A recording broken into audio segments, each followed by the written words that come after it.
The Arizona Wildcats are back in the win column. No, Damon, wake up. Hey, wake up. I know it was a 7 a.m. tip, but we got a big win over Ukraine, and we're breaking it all down on the AZ Wildcats podcast, which starts now.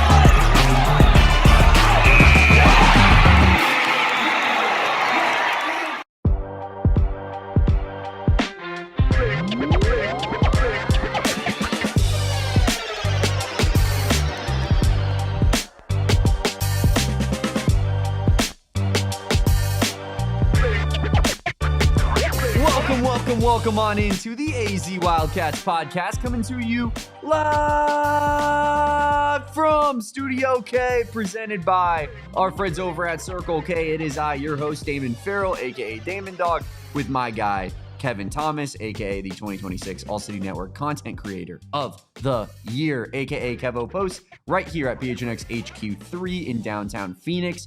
And we are back to our winning ways, Mr. Thomas, as the Arizona Wildcats, the Arizona basketball Wildcats, I think I was going to say, kind of like the St. Louis baseball Cardinals or the, New York football Giants. The Arizona basketball Wildcats got the W against the Ukrainian national team, who was not at full strength, as we, I think, established with Tommy Lloyd in the post game. But nonetheless, you get back in the win column. You play much, much better than you did yesterday against Lithuania B. And we get to talk about more takeaways from this one, 3 positives, 3 negatives, as we're going to get into in the show. But Kevin, how are you doing this morning? Are you tired? How was your coffee when you woke up at your beautiful coffee bar that you have at your place? True. What are the vibes like? The vibes were immaculate this morning as I woke up, wiped the crust from my eyes, hopped in the shower. I yelled as the shower was running. You needed a nice wake-up shower. I did. For sure. I'm a morning shower guy. But that's a conversation for another time. It's like a nice wake-up call. It is. It's just you feel clean to start the day. You wake up. But I'm realizing as I take a long shower this morning, trying to wake up, like, I don't have my phone nearby. I don't know what time it is. So I yell, "Babe, what time is it?" And she goes, "It's 6:58." And I'm like, "Oh no!" And so I quickly got out of the shower, dried off, got to the first couple minutes of this game. So I probably missed your way on over to the couch to watch the game. Probably missed like 30 seconds of total game time. But it was unacceptable out of you. It was so nice to see the Arizona Wildcats, as Tommy Lloyd said after this one, play a little bit of Arizona basketball in August. And by that he means play our brand of basketball, which they certainly did not do yesterday against Lithuania B, who we might be seeing again on Saturday. And we're going to talk more about that here in a second. But the game, great to see Arizona play better. Great to see it be a more well-rounded performance in terms of the total team's effort, right? Like, we knew that Motiejus Krivas was not going to grab 0 rebounds again. Like, we knew that much. And we knew, well, I guess we didn't know. But there were some other performances in this game that maybe, like Ugi, for example, putting up 20, was incredible to see. Ivan Kharchenkov does roll his ankle in this game, which is quite consequential. He did end up coming back at the tail end of the game to play a couple of minutes and then sat back down. I do not anticipate, not having heard anything, but I do not anticipate us seeing much Ivan Kharchenkov for the rest of the preseason here, as he has shown that he, as SOG says, might average 20-plus points per game this season as he continues to dominate in FIBA competition against these other teams. Not FIBA competition, but in the FIBA rule set against these other teams. So it was a good early morning. I almost wish it was like a 7:30 tip. That would have been like perfect for your boy here. But Damon, how was your morning? How was your concert last night? And did you get to catch this game this morning? I did not watch it live. I have since caught up with, maybe some of the more important aspects of the game and have rewatched the stream here, Kevin. But yeah, was in fact not up in time, as we, I think, established was probably going to be the case yesterday on the show. Mm-hmm. Didn't have a big upset of the century on that one.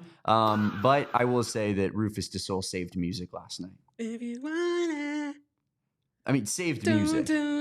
Like music was on the cusp of dying, and then Rufus, and then a couple Australians took the stage, and they brought the house down. They're Aussies? Yeah, they're so Aussies. ADO, Delhi, probably a huge Rufus de Soul. You would assume. Rufus de Soul. Either way. It was a very fun game this morning, Damon. I'm glad you did get to catch up. But before we get into breaking down this game, we have our by the numbers. We have 3 positives, 3 negatives. I still have to make Damon's because I'm a bad producer. And we also are going to do you don't have to a wear little that. bit. I put mine in late. Let's call it like it is. You don't have to wear that for the people. All cards on the table. That is true. But I also said before the show, I'll do that, and then did not do that. But before we get into that, they're not even complete yet. To be honest with you, I still need one more negative. We do have some fallout from yesterday's game. Tommy Lloyd did speak to local media out there. It's on Arizona Men's Basketball YouTube channel. That's where I'm getting these clips from. But there were 2 things he said that I think were the most consequential. And the first of which has to do with Mo Krivas and his amount of, or I guess lack thereof, playing time in yesterday's game. And maybe a little bit of an explanation as to why he grabbed 0 boards and all that against Lithuania B. Here's Tommy Lloyd about Mo Krivas and his foot injury that he has recently overcome. We're gonna go day by day with Mo. I mean, Mo's had, he's had a good summer. He's obviously recovering from a small injury. I mean, I think he's looking pretty close to 100% to me. But this is we're preparing for a long season, and Mo is going to be a really important part of the season. And you can even see when he's on the court, what a difference he makes for us. And he's been limited in practice all summer, and really only started getting on the court with the team, about a week or so ago. So we'll see. We'll see how Mo feels tomorrow, and kind of build up. But I wouldn't expect him to play his normal minutes, on this trip. Maybe I missed something this summer, but I think that was the first time we had any sort of revelation about Mo Krivas being injured during the summer. It seems like he did deal with some sort of small foot injury. It has been revealed, and it also seems that he's almost back at 100%, just recently rejoined the team. I mean, here are the cliff notes of that clip, you know what I mean? But that's kind of the most important thing, is that he's back close to 100%, and we can probably anticipate him to slowly start to ramp back up as we get closer to the real non-con, but maybe not in the preseason against teams that are exhibition here. But yeah, that was significant, I think, from yesterday's presser. Damon, any reaction to that, Mo Krivas? Maybe, getting back to 100% here soon? You never love to see your center, who happens to not only just be a center, but he's also a very large center at that, have foot issues. I think foot issues are like one of those things with big men in particular that kind of persist and doesn't necessarily go away. Because, you're just holding a lot of your frame and weight on that foot constantly.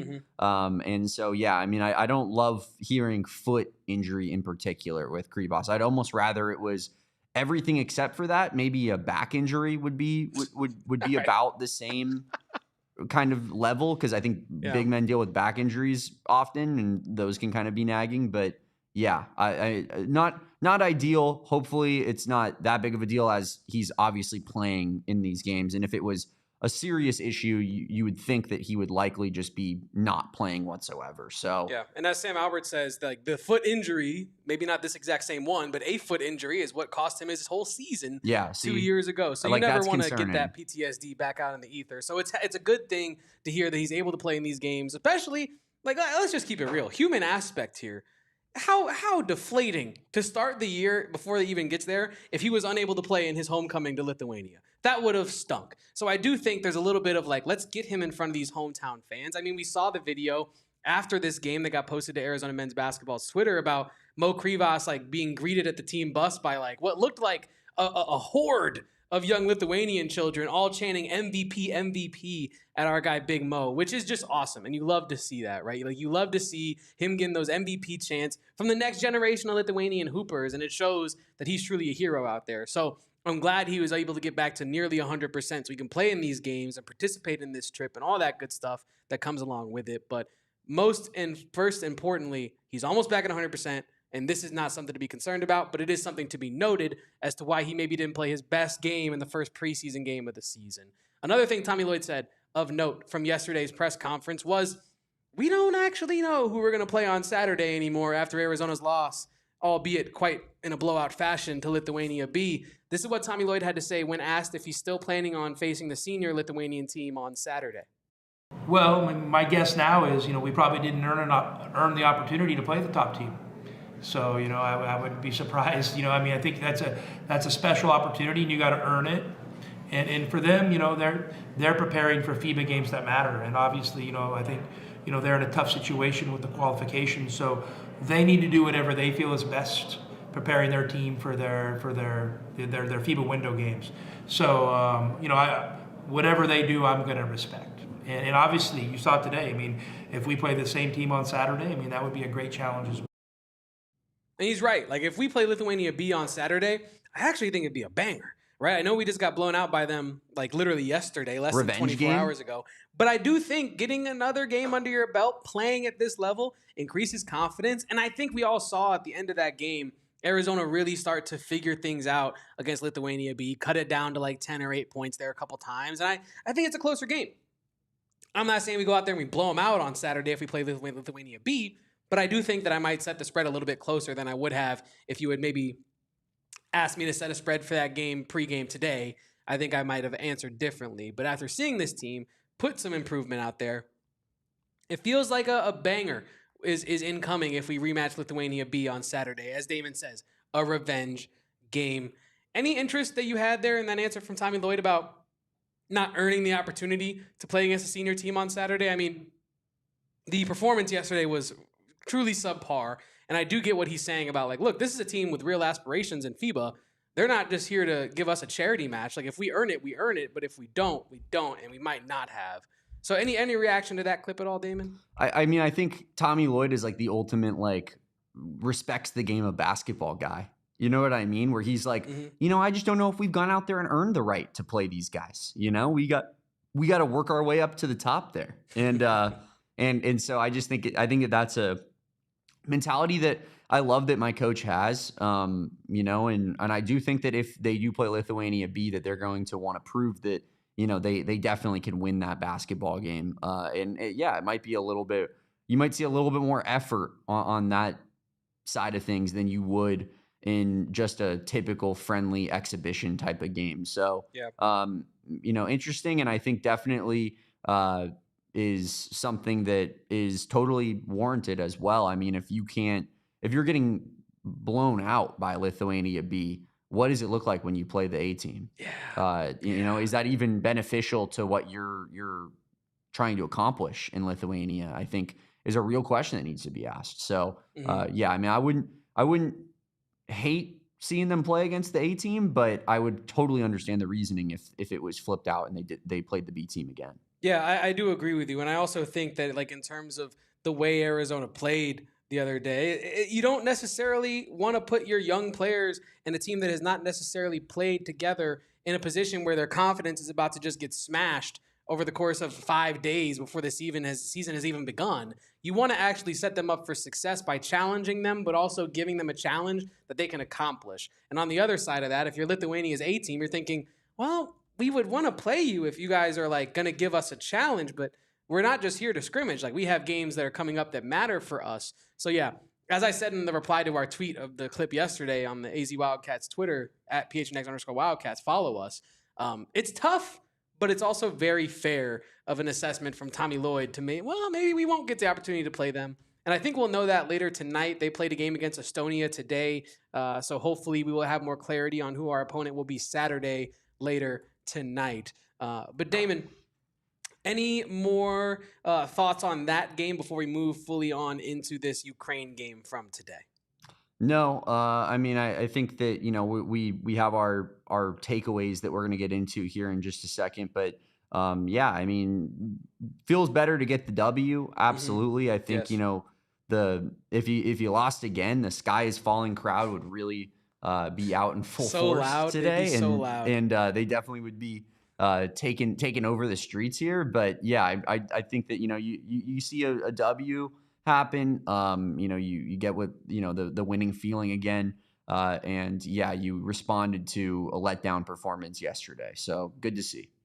Yeah, very, very good to see. Now, Damon, we do have some more news and notes on the Ukrainian game, and I want to get to those before we get into the rest of our show here today. But I also want to take our first break here on the AZ Wildcats podcast. So we're going to hit news and notes from the Lithuania trip here so far. after our first break here on the AZ Wildcats podcast. So your job is to stick around, leave a like, do not go anywhere, and share this show with a friend. And don't forget, drink your water. It's very hot out. And you know what? The competition is hot at the Phoenix Raceway. That's right. Vroom, vroom. That's how fast these cars are, Damon. That's, if you want to see me do it again, if you've ever seen SpongeBob, then you know. But with our friends at the Phoenix Raceway, the hospitality experiences are truly special. Then the chase returns to the Phoenix Raceway October 16th through October 18th. Yes, that's right. The same weekend that Asa Montgomery will visit Tucson to see if he wants to be an Arizona Wildcat, you can be at the Phoenix Raceway watching our favorite thing to advertise on this podcast, in my opinion, are the experiences that we offer. And this is one of those experiences that you can take part of if you want the absolute best access in motorsports, going inside the garage, walking the track, meeting the drivers that really race in the races, catch the pre-race concert as well with the Desert Diamond Casino Infield Experience. And if you have an RV, bring your RV, because RV camping is still available and you can camp all week with your crew. Could you imagine how much fun that would be, Damon? We just take the whole office out there in an RV, just brews, cars. It's really a dream. So secure your seats at phoenixraceway.com. That's phoenixraceway.com. Every lap counts, every point matters. The chase at Phoenix Raceway, October 16th through the 18th. Championship hopes are on the line. Catch the Freeway Insurance 500 at Phoenix Raceway, October 16th through October 18th.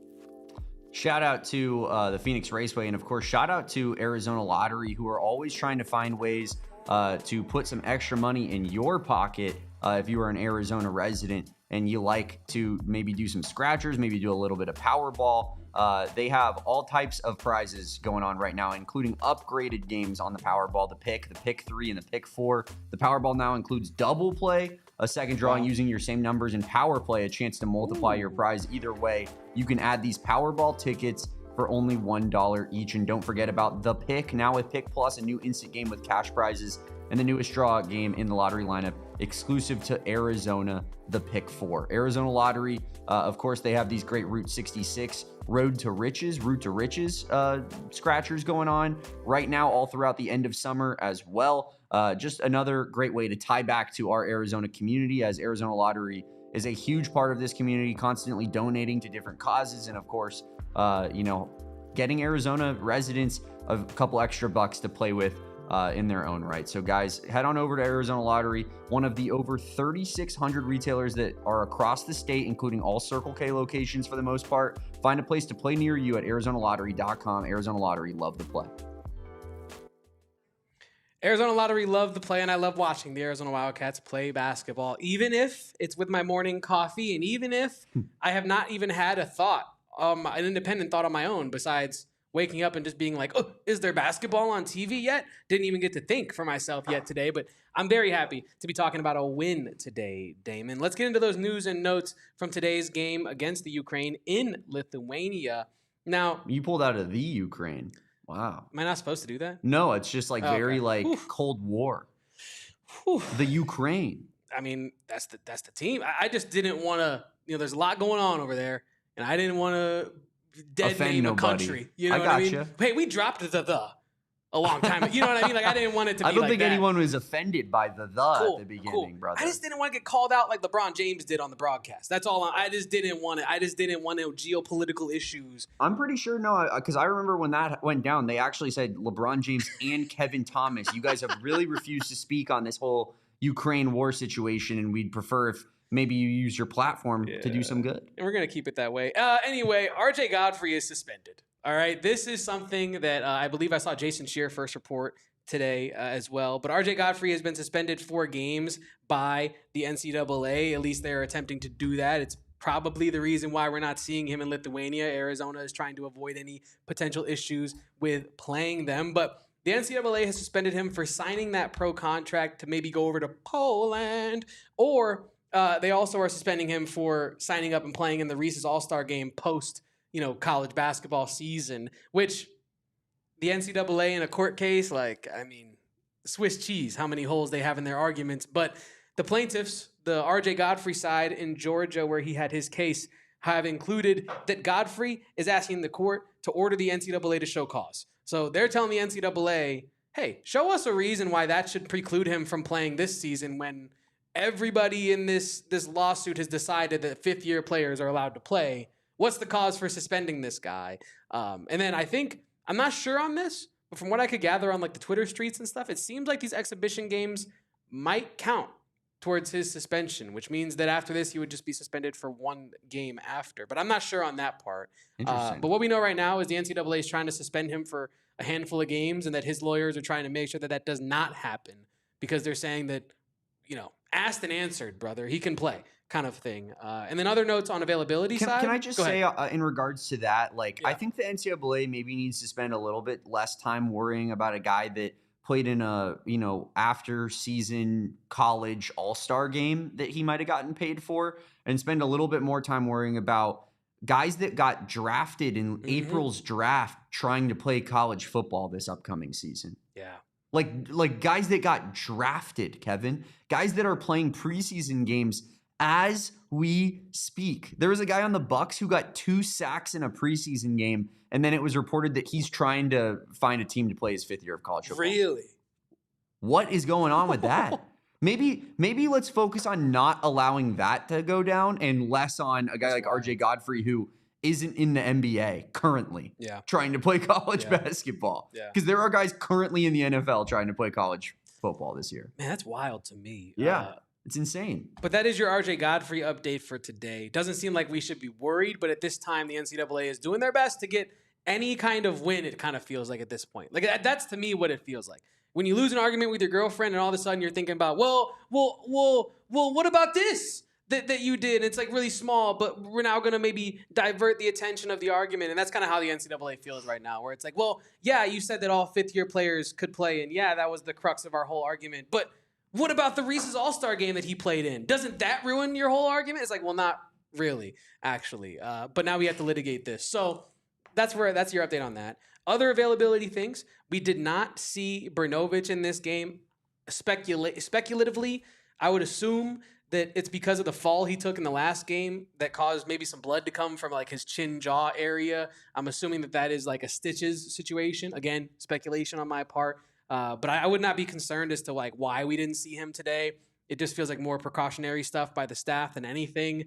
Mandaquit out, Mobile Mawut also out. None of that is new, but that is your availability update from this game against the Ukraine, Damon. Any notes outside of the Godfrey stuff on that? No, not really. It seems as though, a lot of probably things that we expected, things to be expected there. So, hopefully RJ Godfrey, JJ Mandaquit, Mobile Mawut, back with the team soon. Mobile Mawut's situation obviously being a little bit different than, injury and an NCAA potential suspension. But we'll keep monitoring those guys and updates on when it comes to them.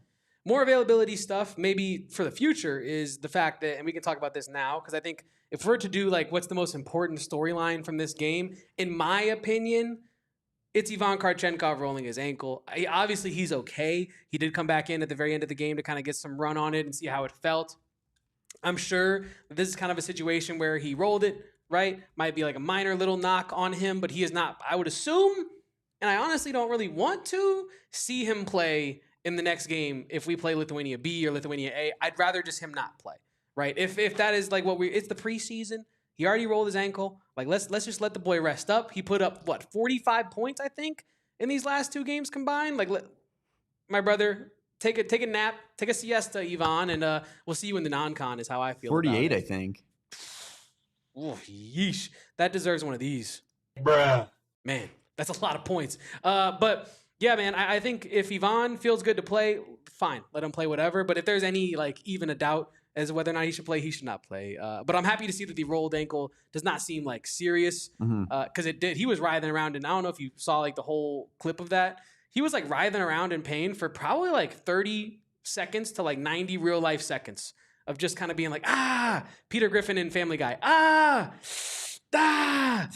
Oh, and then he gets up and limps off and he ends up coming back. I mean, he's a super soldier. It's just what he does. He probably healed in the walk from the court to the bench. But yeah, I'm not concerned about Ivan Kharchenkov, but I'm definitely sure that I'm cool on not seeing him play the rest of the way, Damon. Any thoughts on Ivan? I mean, if Ivan is any bit not close to 100%, then I think that you shelve him for this game. But That's obviously, I think, priority number one with this entire exhibition Lithuania tour is let's come out just as healthy as we went in. Yes. And Ivan Kharchenkov being, I think, a guy that we both think maybe might be the most, I mean, he's not the most impactful defender. I think Krivas takes that mantle because big men are just very, much more impactful on the defensive end than, a wing or a guard can be. But I do think that there's an argument to be made that Ivan is the best one-on-one defender on the team.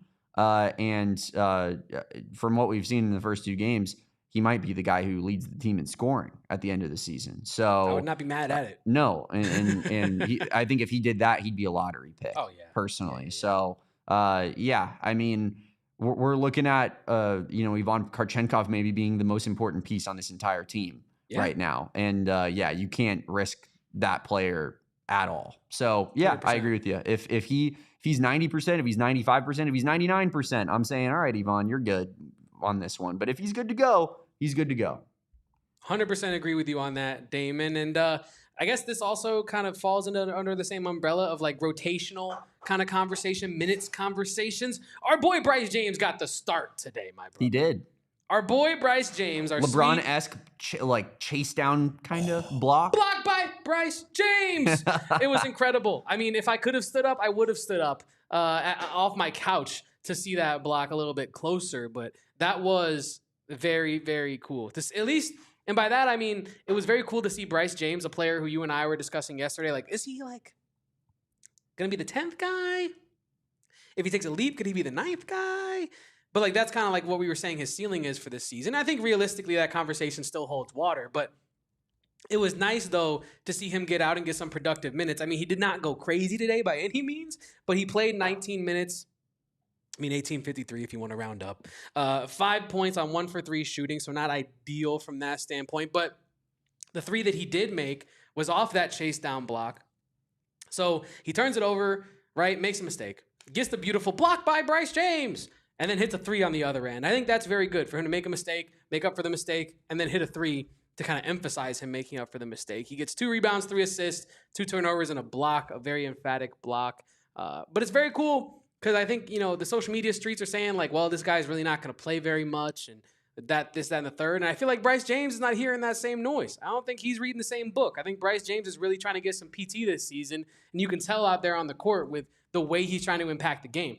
He's not really necessarily putting up a bunch of stats, but I think the effort is there and the intention is there, and that much is very clear. And that's really what you want to see from a guy like Bryce James, who is like we said, on the borderline of this rotation. Like, will he, won't he get in? Will he, won't he be an impact guy?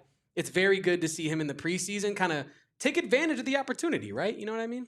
Yeah. I mean, you're getting the start. I was kind of shocked by it, to be honest with you. I'm shocked by that as well. I mean, it seems like, if you were to just look at the team here, I would think that maybe Holmes would get the start, right? I mean, he started yesterday's game. Yeah. So I would think that Cam Holmes would be the guy that gets the start there. Granted, Bryce James played 19 minutes. Cam Holmes played 33. So it's not as if, the minute share wasn't kind of. Start in name only. For sure. But cool moment that Bryce gets to start there. And, maybe his family being there had something to do with it. Who knows? Potentially, Savannah's taking a flight out of Lithuania tonight. And potentially, I'm just speculating. If that is the reason, if that's the reason we're getting some kickback from Clutch Sports in terms of them like kind of pushing some of their players to Arizona. It seems like that that has to be part of the deal a little bit with Bryce James being here. Dude, I heard Rich Paul already sent every coach in the country the clip of him with that chase down block. Savannah's like, listen, Tommy, I didn't fly all the way out the hell to Lithuania to not watch my son start. Hey, I'm from around the way. I'm leaving with my son getting PT. That's a fact. But yeah, no, Bryce James does get the start today, does get the loud chase down block. And whether he ends up playing a ton of minutes or not for Arizona this year, it's, like I said, very cool to see he's making progress. It would have been very disappointing if he had not taken any improvement from last season to now. It does seem like he's gotten bigger, stronger, faster, a little bit more effective out there. So we'll see how Bryce Maximus goes about his season here at Arizona. Let's get into Caleb Holt and Cameron Williams after our second break here on the Arizona Wildcats. Technically a postgame podcast. AZ Wildcats postgame pod here at 2 p.m. We're talking Cam Holmes. we're talking Caleb Holt after this. Stick around, leave a like. Do not go anywhere. It's the AZ Wildcats podcast.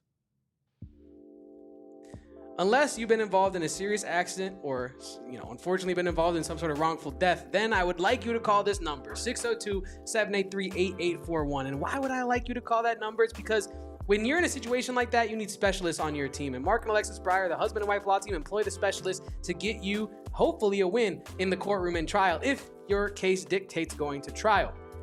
Now, why should you choose the husband and wife law team? And in my opinion, yes, they do employ the specialists. Yes, they are very silly on social media, but very serious in the courtroom. But the reason I think you should choose them is because of the interpersonal, benefits that they do provide, the communication that they provide. They're going to tell you the strengths and the weaknesses of your case. They're not just going to look at you like a dollar sign and say, well, how can we get the most money out of this client? No, they're going to say, how can we get a win for this client? How can we get the client the most money? So they're going to tell you the strengths and the weaknesses of your case. They're also going to tell you that you can cancel your fee agreement at any time for any reason. And also, when push does come to shove, they're going to make sure that you get as much in your pocket as they do for their fee as a minimum, even if they have to reduce their attorney's fee to make that happen. So if you've had a serious injury, call the husband and wife law team first at 602-783-8841. That's 602-783-8841. Or visit their website in our show notes below and let them know PHNX sent you on over. Been talking about it now for a couple days. The Window Depot 20% off cabinet sale from now until the end of September is ongoing, and you guys are going to want to get in on that before that September 30th deadline rolls around, and those savings are no longer available to you. So 20% off cabinets from now until the end of September. Summer is winding down, but home renovation projects are still going strong. Get in on that project that you've been putting off, and put it in the rear view mirror.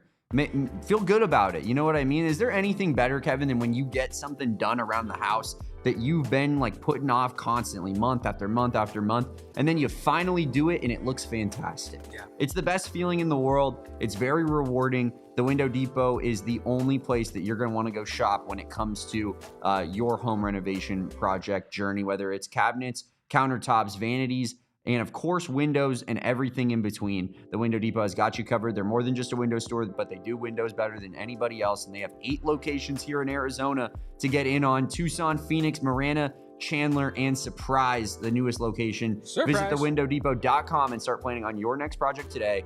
Stop in and let the Window Depot help find you the right products for your home and budget.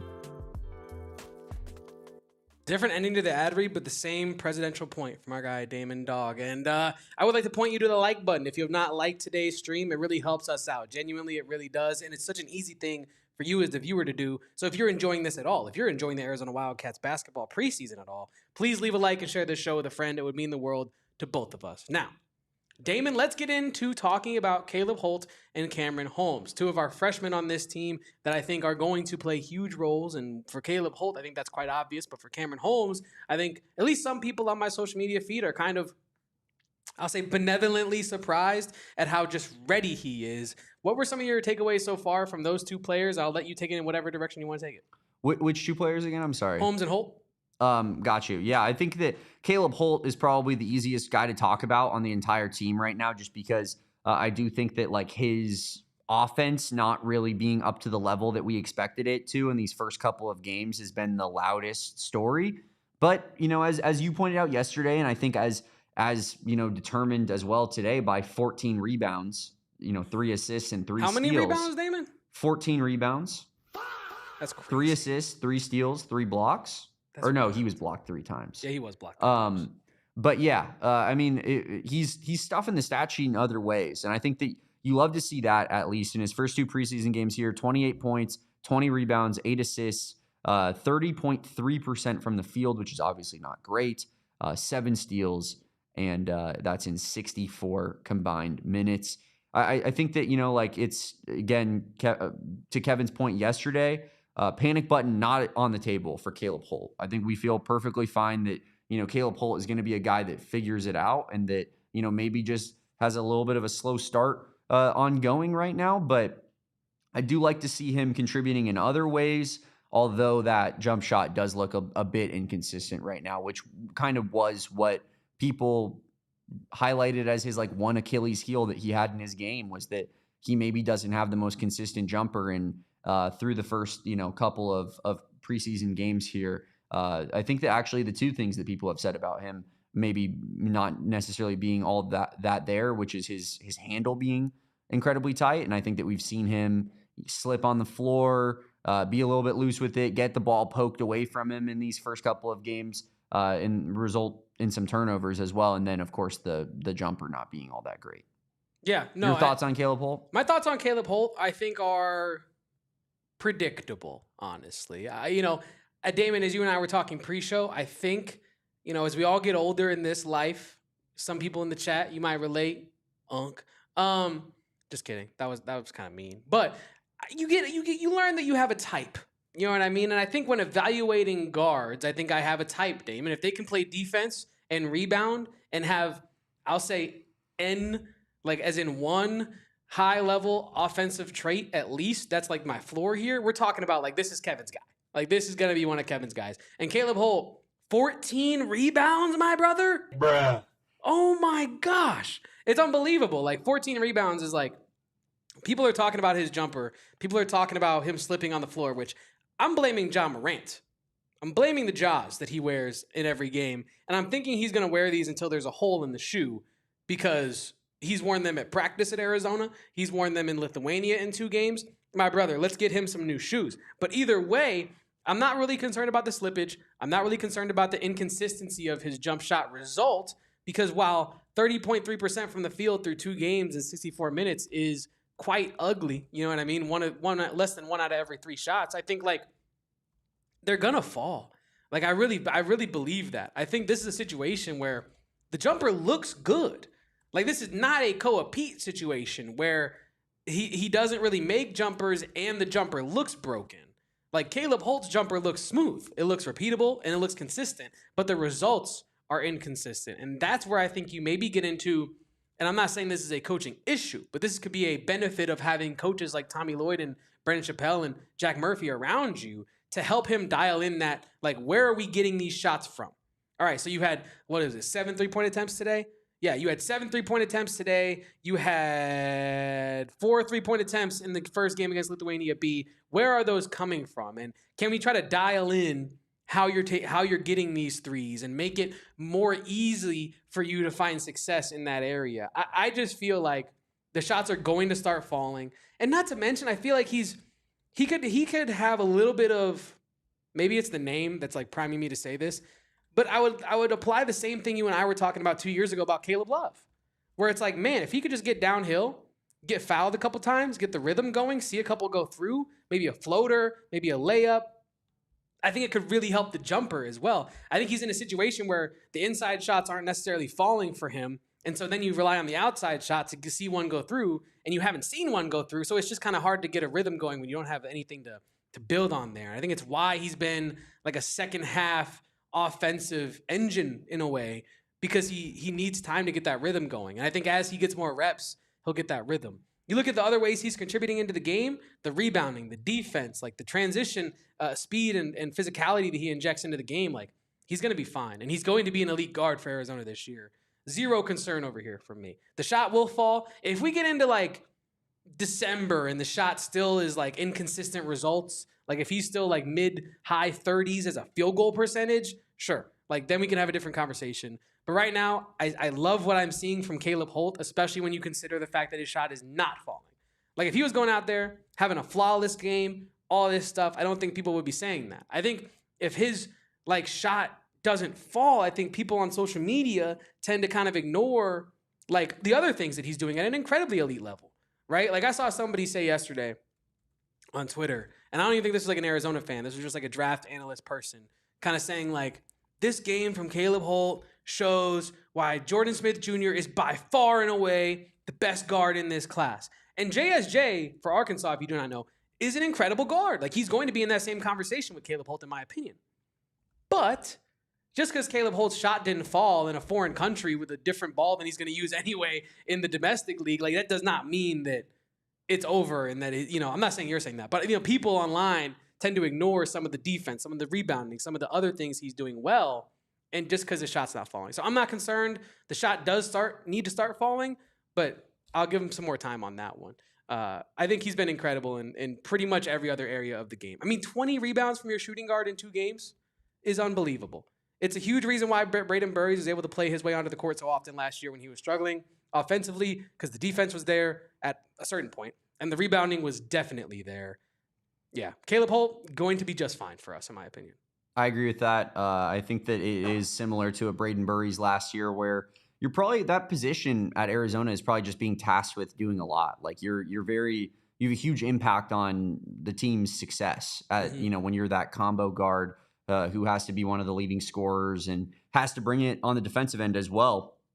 Especially when, Derek Dixon is your guard mate, who I don't want to say is like a bad defender. I think his height and, his general quickness allows for him to be decent enough, but it's definitely not his game. Like he's not a defensive first type of guy. He's not Jaden Bradley in that regard, right? So the defense becomes that much more important at that other guard spot. Caleb Holt absolutely brings energy, effort, and, just high level play on the defensive end. But yeah, I think that he'll be just fine. A little bit of a slow start, nothing to be too concerned about. And yeah, he definitely played better in the second half as well. You know who's been playing well the entirety of this trip so far? Our sweet boy, Cameron Holmes. Friend of the program, Cameron Holmes. Brother of Deron Holmes, Cameron Holmes. He has been hooping, Damon. Fran Fraschilla was on our podcast and told me that in Tucson, you guys are going to love Cameron Holmes. He's going to be beloved in the city of Tucson before you even know it. And it's taken what? It was like the first half of last game that people were like, oh, this Cameron Holmes guy is going to be a dog for the Arizona in that Arizona uniform. And he is everything that he was advertised to be. Smart, high energy, high motor, strong defensive activity, and helpful on offense. He has been as advertised plus, in my opinion, as we look at Caleb and Cameron from today's game. Caleb Holt and Cameron Holmes from today's game. 15 points for Caleb Holt, 5 for Cameron Holmes. Where it really shows is the steals and assists for our guy Cameron Holmes. Because one thing that he is going to do this season, he's not going to lead Arizona in scoring in a ton of games, right? He's just not. But the all-around impact of a guy like Cameron Holmes is a huge reason why last year people, including myself, earmarked Ivan Kharchenkov as an X factor that could take Arizona from here to here, right? I think you have a guy, in Kharchenkov's case, it was in the starting lineup, but in Cameron Holmes' case, coming off the bench that can impact 2 ways at a very high level, and you're never going to have to be concerned with him playing like, I hate saying this, but like dumb basketball. You're never concerned with Caleb or Cameron playing low IQ hoops. They're always going to be playing winning basketball. And I think Cameron Holmes is a guy that Arizona fans are going to love this entire season. The energy he plays with, the motor he plays with, and the productivity that he brings in so many different stat categories. It's been very, very great to see him execute the way he's been executing so far. Damon, any thoughts on Cameron Holmes through the first couple exhibition games so far? Love that buzzer beater. Oh yeah, I didn't even mention that. I feel like Cam Holmes is just like he's just like an energy player. He's the perfect bench piece, right? And I know that I'm going to continue to say Cam Holmes is not relegating himself to the bench. Cam Holmes is trying to be a starter at Arizona, and I think that mentality is part of what makes him the player that he is. That being said, I expect him to come off the bench, but I think that he's the type of player off the bench that brings like a real impact to the table, whether that's making plays on defense, which I think we all feel very comfortable that that's something that he can accomplish, but also, hitting a big 3 when, maybe his man is leaking off of him and he's open in the corner. Like I do think that he's going to be given a lot of those opportunities, and I expect him to capitalize on many of them. So I'm excited to watch Cam Holmes this year. I do think that, like, for me, going into these exhibition games, the wild cards on this team, the Cam Holmes, the Oogies, the point guard dynamic, those were the things I was most interested to watch. Obviously, Mandaquit hasn't been able to play, so that put a little bit of a damper into that one in particular. But like, love what I've seen from Oogie and Cam Holmes in particular, as far as what they're going to bring off the bench for this team, and feel very comfortable that that you're going to get some production from those 2 guys in particular. I mean, we can parlay that into our conversation about Ugnius Jarusevicius, because Oogie has been another great surprise off the bench for Arizona. And this is a player that we know will stay there as in terms of being the bench role. Like you talk about Cameron Holmes not getting the memo that he's supposed to come off the bench this year. I do think Ugi has received that message that he will probably be coming off the bench this year. Now, Ugi has been, I think, the most shocking player this preseason. And not in terms of like, oh, I didn't think he was any good or like I didn't think he could do this. I just didn't know what to think with Ugnius, right? Like he is a guy that missed all of last year as a big man with a back injury. He comes on our podcast a couple weeks ago, if you're new around here, and said, yeah, no, I'm back to 100%. I feel good. Like that is now behind me. Literally, my back is behind me, and I can look forward to this upcoming season with Arizona. But until that guy gets out there and plays, you know, a substantial amount of minutes, you really have no idea what that guy can contribute. You know, we're told on this podcast by Isaac Trotter when he joined saying, look, Tommy Lloyd does not make nothing burger signings. This guy is going to be at least somewhat productive for Arizona this upcoming year, or else Tommy Lloyd probably would not have signed him in the first place. And he gets out there, and man, has he had a good preseason so far. This is Ugnius Jarusevicius through his first 2 preseason games. 28 points, 10 rebounds, 2 assists, 78.5% from the field, including 3 for 3 in game 1, 8 for 11 in game 2. 3 stocks in just 35 minutes. I mean, we're talking about almost a point per minute from our backup big off the bench, and some good rebounding as well. Damon, thoughts, comments on Ugnius Jarusevicius? I mean, just a guy that I think really is a true wild card for what this team is going to be able to do in 2026, 2027. I've talked about it yesterday on the show. Mo Krivas is a massive human being. He needs opportunities to rest more so than somebody that is not 7'2", 260 pounds. And Ugi is going to be the guy that allows for that because frankly, I don't believe that, Evan Otten is the caliber of player that can spell a guy like Mo Krivas for periods of time.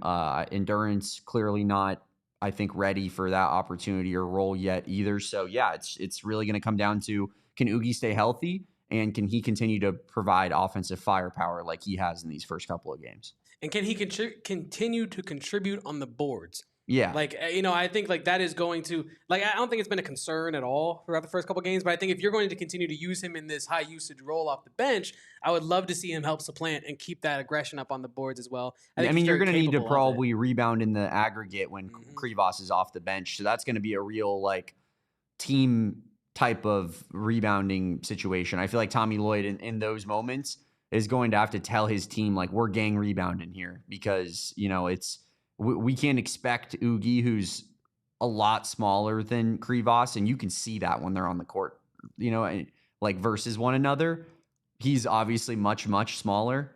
So, yeah, I feel like that's going to have to be something that, like you're going to probably want Caleb Holt out there when Ugi is out on the floor because he is such a good rebounder for his position that's going to be something that is very beneficial to the team. Same with like an RJ Godfrey, right? You'll probably see Godfrey playing a lot with Ugi in particular. So just, something to think about. Whereas with Krivas, you can definitely go smaller. You can have Kharchenkov play a little bit of the 4 if Godfrey needs a rest, right? But like you don't really want to see that when Ugi's playing the center position. Yeah, no, you don't. And I love that we haven't really, this is ironic because one of your negatives from yesterday, which is what we're going to get in our last segment here in a second, but like one of our negatives from yesterday, both of us, we agreed was like, we didn't get to see RJ Godfrey, which is a real bummer. I would love to see RJ Godfrey play with this team. But by that same token, the other side of that coin is that we don't get to see this team with RJ Godfrey. We get to see what they have without RJ Godfrey. What can RJ Godfrey help this team with?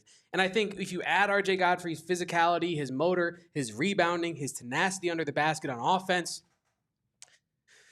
this team's looking pretty complete in a lot of different ways, right? Like I think right now, we're looking at a team that, while they also have not played any basketball together, they're also not whole. A lot of guys are, I'm going to use the word overextended, when obviously it's a preseason. They're not really playing enough minutes to be overextended, but like, they're playing more minutes than they're going to end up playing, right? Because someone's going to have to lose minutes. A lot of people are going to have to lose minutes when RJ Godfrey comes back. So I feel as though this team, when you add RJ Godfrey to it, is going to be even more ready to add him in because now they played some time together and he's been there. It's not like he was not there. He's a part of this learning process. So it makes me even more excited. Ugi's performance makes me even more excited for RJ Godfrey's entrance into the team because it means Ugi gets to just be Ugi coming off the bench, right? And he doesn't have to maybe do more than what he might be ordinarily asked to do. Any more thoughts on Ugi before we go into by the numbers and negatives and positives and all that stuff? We're 50 minutes into the show. Let's keep it rolling. Let's keep it rolling with our third and final ad break here on today's AZ Wildcats podcast. Leave a like, stick around, and do not go anywhere. It is the Sanderson Ford Summer Sales Event. That's right, employee pricing. You pay what we, although I'm not a Sanderson Ford employee, so you pay like what they pay, but like you get the point here. Sanderson Ford, the summer is flying by. Arizona basketball is on our TV screens in the morning. That means the summer is almost over, folks. So you have to get in where you can fit in with the Sanderson Ford Summer Sales Event. And right now, you can drive home a 2026 Ford F-150 STX or a 2026 Ford Explorer, both starting as low as $38,995, or grab a 2025 Ford Bronco Sport starting at just $28,495. And if you want financing, they got financing with 0% financing for 36 months, 0 payments for 90 days, 0 maintenance fees. That's really important for 2 years because you never know what happens in terms of car maintenance. Plus $1,000 towards your down payment on new Ford models. All prices are plus tax, title, license, $599, dealer doc fee, and dealer ads. Must finance through Ford Motor Credit on approved credit. See dealer for qualifying vehicles and complete details. Offer expires August 31st, 2026. Make your way on over to America's Thirst Stop at Circle K, where Inner Circle Rewards members are just saving money left and right on all kinds of snack deals, Polar Pop deals, meal deals, you name it. And the gas savings, of course, cannot be undersold, guys. 25 cents off per gallon on your first 5 fill-ups at the tank. There's no limit on that. It's as however big your tank is. If you just bought yourself a nice big Sanderson Ford F-150 and you got a little bit of extra room there in that gas tank, you get to fill up the entire thing as a part of your 5 fill-ups with the Inner Circle Rewards membership. 25 cents off per gallon your first 5 fill-ups, then 3 cents off per gallon every time you fill up after that until you hit premium status. And you start saving 5 cents off per gallon every time you fill up at the tank. Of course, there's all types of Inner Circle fuel days to be on the lookout for as well. They do about one a month where Inner Circle members save 40 cents off per gallon on their gas tanks when they go fill up. And we will keep you updated on all of those. But guys, the time is now. Join that Inner Circle for free by downloading the brand new app. Terms and conditions apply at participating locations. Visit CircleK.com for all the details. Do it. Do that. Visit the America's Thirst Stop. And we're going to visit the numbers and then hit our negatives and positives. And then we're on to Friday, Damon. Let's hit our by the numbers for Arizona versus Ukraine. And the photographers have not been working overtime. In fact, they've not been working for this overseas trip. So that's okay. So we have the Bryce James block for Ukraine's photo because got to immortalize that. And then we have our boys, the walk-on bench crews here. I believe we got Jackson Cook right there. But let's get into the numbers. 53% to 41% for the field goal. The three-point percentage looks dramatically different from yesterday where Arizona shot 16%. Today they shoot 53%, 8 of 15 from the three to Ukraine's 32%. They out-rebound them by 13, cleaning up a lot more rebounds today, out-assist them, and turn the ball over less, although they do turn the ball over a lot more than they did yesterday. Anything on this screen stick out to you in particular, Damon, in terms of numbers from this game? Not really, if I'm being completely honest. I do love seeing Arizona make and take I feel like a proper amount of threes for the way this team is going to play. Like, I know that they're probably going to end up having a lot more games where they shoot more threes than this, just 15, because Derek Dixon, as you mentioned, is going to get a bunch of three-point attempts in real live time. Caleb Holt is going to take a lot of three-point attempts in real live time. Kharchenkov is going to take his fair share. So I do expect them to shoot a lot better than they did in the first game from three, maybe in between these two numbers somewhere. But yeah, obviously a much improved performance across the board. And I think that is what our by the numbers from today's show.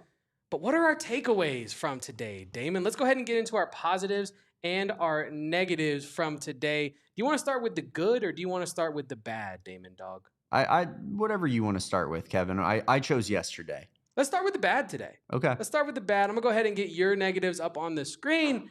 Damon, what was bad today? Yeah, my negatives, Caleb Holt's inconsistent jump shot and his overall just slow start from a scoring perspective. like that he's the type of player that even though, he's like a superstar going into his college career and he's been, given that mantle, it's not as if he takes it easy on the defensive end or, doing maybe some more of the off-ball work. I think Caleb Holt brings it. The effort is not an issue. It's not a question mark.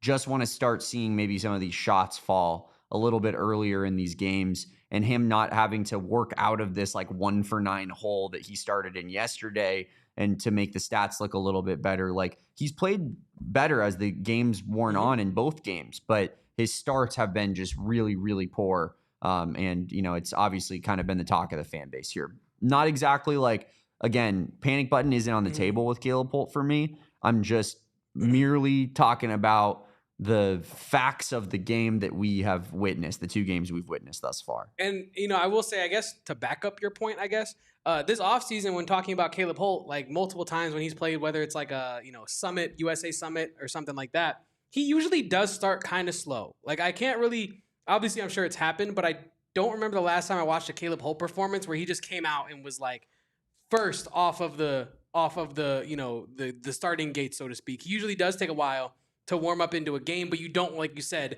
want to see him warming up into a game with 1-for-9. Maybe like a 1-for-4 or something like that with a couple more assists. You would love to see if he's going to take a little bit of a slower tact. What else went wrong today, Damon? Yeah. Number 2, I'm going with Addison Arnold playing more minutes than Evan Otten. Obviously not by a whole lot, but Addison Arnold played 10 minutes, 49 seconds, and Evan Otten played just under a minute less than that at 9 minutes and 52 seconds. Evan Otten is a scholarship player. Evan Otten is a guy that we have been told by Mike Luke and others is going to be someone that's in the rotation this year. Yeah. And Addison Arnold, a walk-on, is going out there and not only playing more minutes than him, but out producing him in their very similar amount of time played. Not great. And no. Definitely, like, I just think that, again, it's not, this isn't doomsday. The sky is not falling. You can fix it. And we're trying to, I got to pick 3 things that I actually have like negative feelings towards. And this just happens to be one of them. Like, I wish that maybe we had that roster spot open, Kevin, and we could go get another impactful type of player that is trying to play another year of college basketball with 5-5 eligibility, right? Like, I feel like that could be beneficial to this team.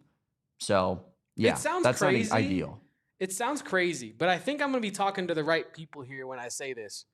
Dude, what's Devin Williams doing these days, man? That's what I'm saying, bro. Couldn't he have taken this? Again, respect to Evan Otten. Congratulations on making it here so far. And the season is not over. Devin Williams is just much better, Evan Otten. Yeah. You know what? And like, he's not as big as Evan Otten or much of a shot blocker, I guess, but like, no, he's more of a shot blocker. He's more productive. He's more of a shot blocker than Evan Otten. Well, no, I meant like, he's more like versatile, productive. He's not like, you don't look at Devin Williams and think, oh, he's a shot blocker. You look at Evan Otten and think, if he's not blocking shots, I don't know what else he's doing. You know what I mean? That's kind of what I meant. Yeah. Like, we talked about it yesterday. Like, what's Keba Kaida doing? There was no one else we could have gotten. Again. He's a nice guy, Kaida instead of Evan Otten might be the perfect college basketball roster. Man. That we could realistically put together. We're not Duke or Texas, who just has unlimited money and can just get players to like get 5 stars like Cam Williams to go like play like 18 minutes a game for them or whatever he's going to play next year. Yeah. And spoiler alert, Evan Otten is in my negatives as well that I'm about to get to here in a second. But like, I feel like I said it yesterday, I'll repeat it here like today. I'm sure the staff has a vision for Evan Otten. I have yet to see it. You know what I mean? And maybe Saturday, maybe that's the game for Evan Otten. Maybe he has a game where he has like 4 blocks and 2 fouls, and you're like, wow, Tommy Lloyd has done it again, and I do see the vision. But that hasn't happened yet. And so far, he's been pretty underwhelming, and it feels like, as this podcast kind of has been intimating all offseason, like, this guy screams like great practice body, like great look at practice, right? But like, I'm not sure that Houston isn't looking at him and thinking, oh yeah, we get Evan Otten in the paint. Oh yeah, Texas Tech is looking at him thinking, that's barbecue chicken. I was going to say he's the barbecue chicken. He's the guy who's playing JT Toppin in practice. In practice, awesome, but I don't want him playing against JT Toppin. Like, I don't need that in my life. So Evan Otten, I hope he gets like back on the, like, in terms of like a right track of development. I hope he's able to show more of why the staff has this faith in him. But yeah, right now, if you're on Team Otten FC, I think now is a good time to buy stock because there's not a lot of interested customers right now in Evan Otten stock. So, Damon, you have one last negative, and it is? Yeah, game was way too early. 7 a.m. I know you said perfect would have been 7:30. Within reason. Perfect would have been like, yeah, perfect. Honestly, I liked 9:30. I liked 9:30. 9:30 was pretty good. Yeah. I wouldn't mind a little 10 o'clock action maybe. Just that extra 30. I feels like, that gives me that nice little wake up time from, my very adult wake up time of like about 8:30, 9 a.m. But yeah, I just not a fan of of today's game start. Tomorrow's or Saturdays will be much better. Saturdays will. Yeah, Saturday. Yeah, I think it's like 9:30 on Saturday. Let's get into my negatives here, Damon. Ivan Kharchenkov rolled his ankle. That is a huge negative for me. Obviously, he ends up being okay, but you never want to see that, especially for a player that is as important as he is. I don't want to be sitting there for 10 minutes, scared, concerned, what's happening with Ivan before he checks back in. That is, of course, a negative we already discussed today. And Evan Otten, 5 fouls in 9 minutes, brother. That is an achievement. I mean, that's everything that I expected it to be. You can't take him to the grave with you. You can't take your fouls with you to the locker room after the game. Got to use them. Saul said, what does Evan Otten have at this level? Or he said he had nothing at this level. And I said, not true, Saul. He has 5 fouls to give you every single night. And that's a damn fact. And you can't take that away from him. And he also has a really cool mullet. He has a sick mullet. And, I mean, okay. Do I reveal this YouTube gem? I mean, talk about like the Is Fortnite Overrated video with 163 views. This summer when I was trying to do background on Evan Otten, I found his like senior year projects from like, what was it? Why am I blanking on? Whatever. I found his senior year projects from like one of his MIS classes, and he's like breaking down like social media pages and their impact on the marketing and all that. So if you want real Evan Otten, seems like a very nice, normal guy, but maybe he needs to cut down on the fouls and be more productive. Either way, Evan Otten, 5 fouls in 9 minutes. Clap it up for our guy, Evan Otten. Bruh. Number 3, rim protection could improve. And this is like kind of where I was like, Damon, I had to come up with, as you said, I had to come up with 3 negatives, and I really kind of came up with 2. And then I got to the point where I'm like, man, it's a preseason game. I can't really be sitting here like, well, I need more. So I was like, you know what? Like, I would love to see more blocks. Like, I think we had the capability as a team to do that. And here's where Evan Otten could come in and help me. I would love some rim protection. You know what I mean? Some additional rim protection, not just rim deterrence. I'd love to see us get some more statistical blocks on this team. But yeah, other than that, not too many negatives to take away. Let's get to the positives for today's game. Damon, what do you got for us? Yeah, first positive, I think that we potentially have underrated what Ugi's impact is going to look like for this team. I think that, he very much was like considered a wild card given the injury status and everything.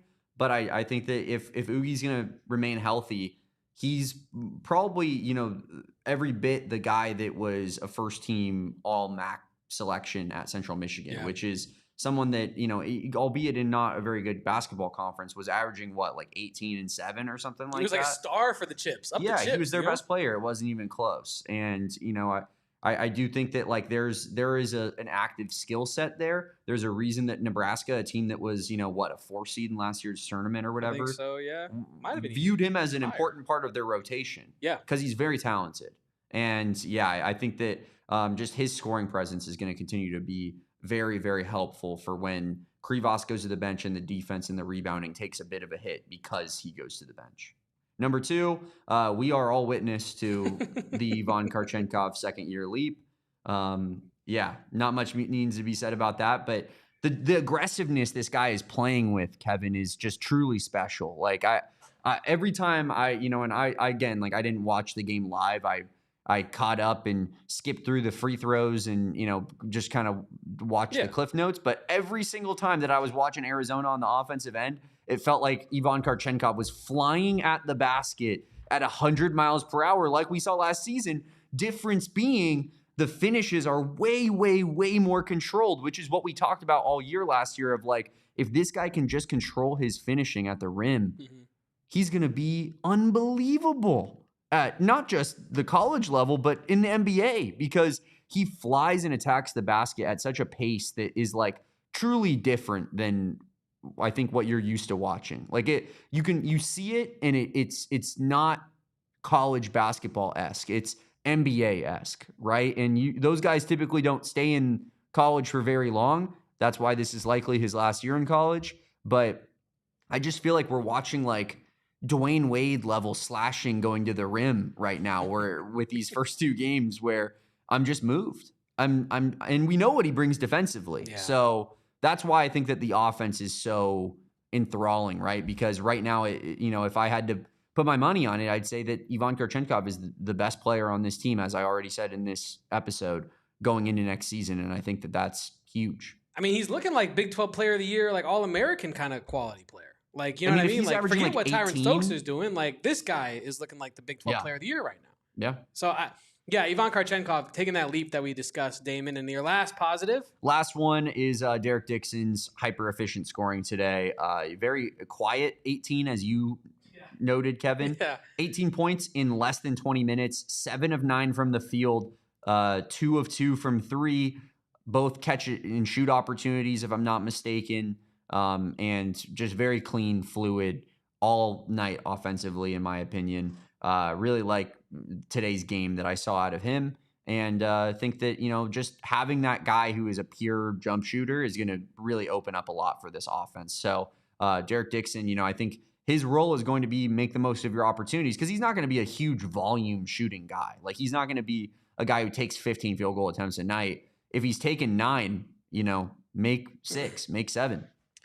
And we'll live with that every day of the week.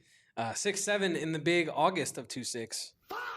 But we David, did it yesterday on D-backs too. I think I've done it before too. But I mean, we're up with the times here at PHNX. Pretty cool. We're pretty hip, kids. Shout out to Kobe, who says the hat game is amazing today, gents. Yeah, I just got this sick Brandon Bills lid in Kevin's Brandon Bills hat is making me jealous. Everybody got their Brandon Bills orders today. We made an order as a company, and apparently this order happened when I was not in the office and out of town. And gotta show up to work to tell if you want money. I'm gotta show up to work. Feeling pretty jealous right now, but all good. Kevin, you hit us with your positives. The lid is crisp. That's positive number 1. Kevin got a new hat today. Outside of your new fresh USA hat, what are your 3 positives Arizona basketball related? Ugnius Pink Soup Jarusevicius, my brother. I mean, he's so refreshing that he plays the way pink soup tastes. Good. And I'm very happy about pink soup. Ice cold. Ice was colder than Ugnius Jarusevicius. Pink soup.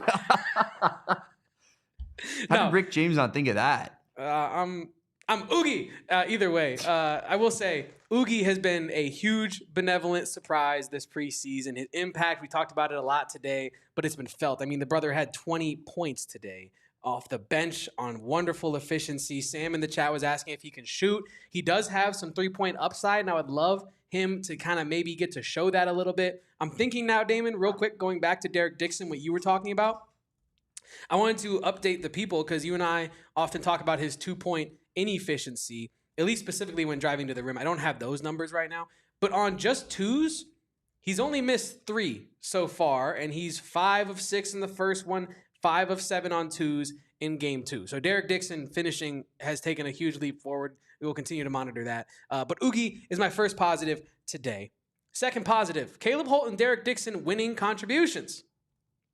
We talked about it earlier in relation to Caleb Holt, but I will add that now in context with Derek Dixon. I feel like our guards on this team so far, the ones we've seen, we have not yet seen J.J. Manda quit, but I anticipate you could copy-paste the same thing about him.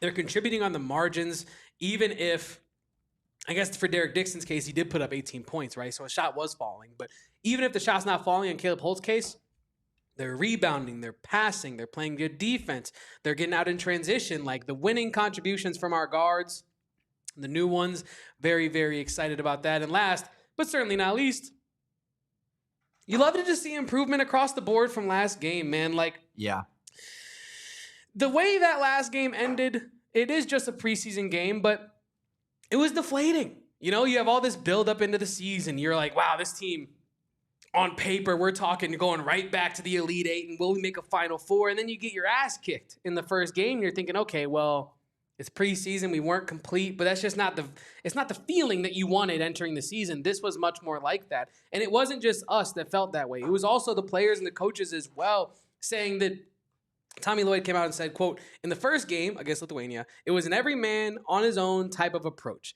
Today, we were much better on both ends of the rebounding side of things, he was saying specifically, but I think you could also apply that to the rest of the game.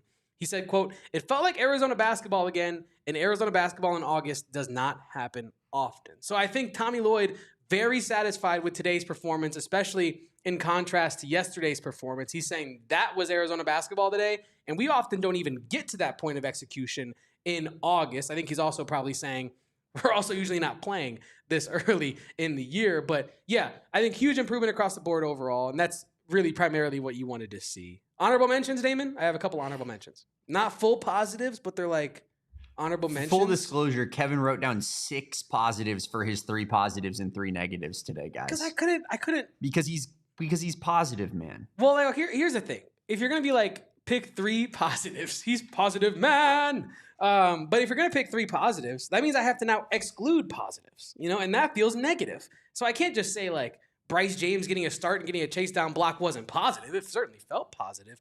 The team looked a lot more cohesive. And by that, I mean the ball movement was not all over the place. And the fact the ball was all over the place, but that's a good thing. The ball was moving, and it was moving from teammate to teammate. There were a lot of possessions in this game where I said, oh yeah, that looks like Tommy Lloyd Arizona basketball right there. And I love that. So yeah, keep up the ball movement, keep up the Bryce James improvement. And those are my positives from today, Damon. And I think that means we've done a podcast today as well. We certainly have, and we will be diving into Friday's episode tomorrow, talking more about what Arizona basketball has done these past couple of days and giving you some updates on the fall camp football side of things as well. Can't wait to do so. We'll also be previewing Saturday's matchup, yes. You know that if you keep it locked right here to PHNX Sports on YouTube and, of course, PHNX_Wildcats on all social media, you will always be updated on anything that happens, news or notes-wise, in the world of Arizona Wildcats athletics. So please give that account a follow, subscribe to this YouTube channel if you have not done so already, and hit that like button. We got over 50 people in here. Let's get 50 likes as we get on our way out and get to a Friday. Appreciate everybody for watching. Shout out Kobe, officially the weekend. Live it up, my brother. Jealous, my brother. Yeah, definitely jealous of all of those people who are not maybe having to put in a shift on Friday, but we'll bring the Friday energy tomorrow right here on the Easy Wildcats pod. Yeah, I'm sure Kevin does just want to play FIFA. Of course, follow Kevin Thomas at Kevo Posts. Follow me at Damon Dog. And follow us at PHNX_Wildcats on all socials except for TikTok, where we are at AZ Wildcats Pod. Love you guys. Appreciate everybody for watching. And shout out the Arizona Wildcats getting back in that W column today versus Ukraine. We'll see you tomorrow on a Friday at 2 p.m. Until then, peace out. Bear down. And go Cats. Pink Soup Jarusevicius. We all silly like the mayor.